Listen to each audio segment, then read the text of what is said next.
Hello and welcome to the video. Just a quick look at a new product from MenaceRC. Now, those of you that know MenaceRC will know that they make some pretty fantastic, cheap as chips antennas, both patches and also pagoda style omnidirectional antennas as well for both linear and circular polarized FPV setups at the moment in both 5.8, but let's keep our fingers crossed that they also get some stuff for 2.4 gigahertz as well. But as you can tell, this isn't an antenna, or if it is, it's a blooming weird looking one. This is actually the new FiziX frame, spelt F-I-Z-I-X, but pronounced physics, get it, that the guys have produced. Now, interesting for those of you that have been with MenaceRC for a long time, you'll know that MenaceRC actually started out with frame designs and then starting to make things like power distribution boards before getting into the world of antennas and becoming one of the names that an awful lot of pilots use. And this frame has been designed with the feedback from the guys that are in the Team MenaceRC racing team. So what seems to have happened was, well, the guys were using lots of different frames, obviously using the MenaceRC antennas as part of their sponsorship, but in the chats after races they were talking about things they liked, they didn't like, and all that feedback has gone together to create this new FiziX frame. Available in both 5-inch and 7-inch versions, it will not break the bank at all. This is a very nice racing frame for less than 50 quid. And for all of our cousins across the pond in America, quid is just a slang term for British pound, just like your buck is for the US dollar. So what I'm going to do is run me actually making this thing. I'm going to speed it up so it fits the time, but the total time elapsed from opening the packets to having it finished was about 5 minutes. So let me just run this while I talk about some of the cute things that's actually inside this frame. So as I already said, it's been designed with feedback from the actual racing pilots themselves, and it's actually laid out very much like a modern racing frame with 4 bolts at the top, recessed bolts at the bottom, easy to swap components, and very lightweight as well. It has camera protection at the front, and it also has quite big protuberances at the end of all the arms to protect the motors in the event of a tumble as well. In fact, the arms look very reminiscent to the ones that are on things like the Holybro Coppice 2 SE frame. All of the hardware on here is stainless, with the exception of the aluminium pieces, and the bolts that you actually use to put it together are captive in the plate that forms the bottom part of the main part of the cage, where you're going to put your ESCs, flight controllers, or whatever. The arms themselves are 5mm thick, and again available in both a 5-inch and a 7-inch version. I'm building the 7-inch version here just because those of you that have been watching the channel for a while, you'll know that I'm actually kind of over the whole 5-inch thing. I'm more interested in kind of 6 and 7-inch rigs, just for that extra little bit of efficiency that I'll get flying around. And hopefully you can see here how quickly this is going together. It's obviously sped up to fit in the video, but this isn't what I would call a tricky build at all.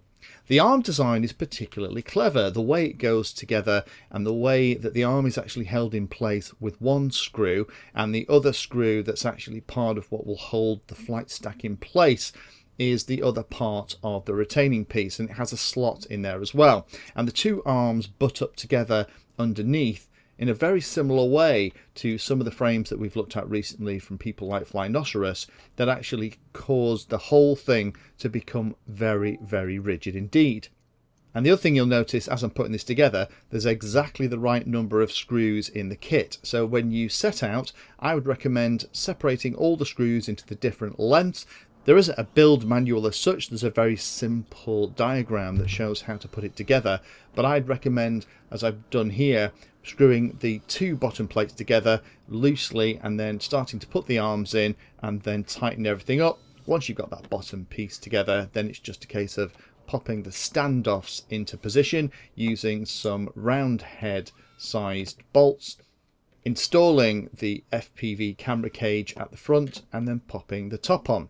The only one little misstep that I did, the camera cage pieces can actually go into place either way. They're not locked or coded so that you can only put them one way up or one way down. So I had to very quickly take that apart, swap that over, and it all went together. So once it's together, you can see the frame itself and how it's all going to work. The total space inside the frame, there's an awful lot of room in here for your flight stack, so you could potentially fit a 4-in-1 ESC in the middle if you really wanted to, flight controller and VTX without any problems at all. I might use that F7 flight controller that I've got from Holybro in the middle of this to build a cute little quad, and probably whack some motors and 7-inch props on here as well. It'll make a much more compact 7-inch build than the last one that I made. Fit and finish of the parts is very nice. The edges of the carbon fibre are nicely finished as well. And by the end of putting it together, you have a really nice frame to start building off on. Total weight of the 5-inch version is about 90 grams, 99 grams, just a fraction under 100 grams for this 7-inch version that I have here. Only two things to be aware of. Although there is a gap designed in between the bottom two plates for your battery to go at the bottom, there isn't a battery strap, which I'm a bit sad about. That'll be nice. Some MenaceRC livery at the bottom as I'm flying around would be good. And also there isn't any kind of foam battery pad as well, so you're going to have to make sure that you've got something on there. It is nice and flat at the bottom, so the battery isn't going to get caught up because of all those countersunk screws, but I like a little bit of foam in there just to stop the battery moving around as I'm flying. So hopefully that's interesting for those of you that have seen this appear on the MenaceRC website. From the build I've just done and the overview and looking at this thing, this is definitely one I'm going to build out into a quadcopter, so it might become part of a series later on this year. But for less than £50, this is a really nice frame, and you can tell it's obviously been designed with a little bit of thought in here. There's also some 3D printable pieces that you can download from Thingiverse.